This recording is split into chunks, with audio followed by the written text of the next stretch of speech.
കല്യാശ്ശേരി മണ്ഡലം എൻ.ഡി.എ സ്ഥാനാർത്ഥി എ.വി. സനിൽ പര്യടനം ആരംഭിച്ചു. ചെറുകുന്ന് അന്നപൂർണേശ്വരി ക്ഷേത്രത്തിൽ വെച്ചാണ് പര്യടനം ആരംഭിച്ചത്.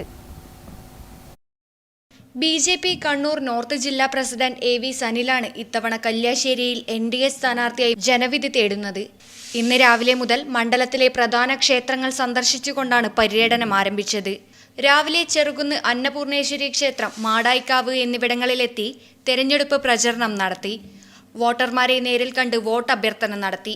ബി.ജെ.പി. നേതാക്കൾക്കൊപ്പമാണ് സ്ഥാനാർത്ഥി പര്യടനം നടത്തുന്നത്.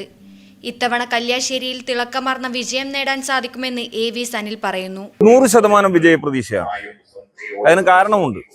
അതിന് കാരണമെന്ന് പറഞ്ഞു കഴിഞ്ഞാൽ, കഴിഞ്ഞ നിങ്ങളൊക്കെ പറയുന്ന 44,000 വോട്ടിന്റെ ഭൂരിപക്ഷം കഴിഞ്ഞ തെരഞ്ഞെടുപ്പിൽ, നിയമസഭാ തെരഞ്ഞെടുപ്പിൽ വിജിനുണ്ടായിട്ടുണ്ട് എങ്കിൽ, കഴിഞ്ഞ ലോക്സഭാ തെരഞ്ഞെടുപ്പ് ആകുമ്പോഴേക്കും വിജിന്റെ ഭൂരിപക്ഷം വെറും 1000 വോട്ടിൽ ഒതുങ്ങിയിരുന്നു. അത് തന്നെയാണ് നാഷണൽ ഡെമോക്രാറ്റിക് അലയൻസിന്റെയും ഭാരതീയ ജനതാ പാർട്ടിയുടെയും പൂർണ്ണ പ്രതീക്ഷ.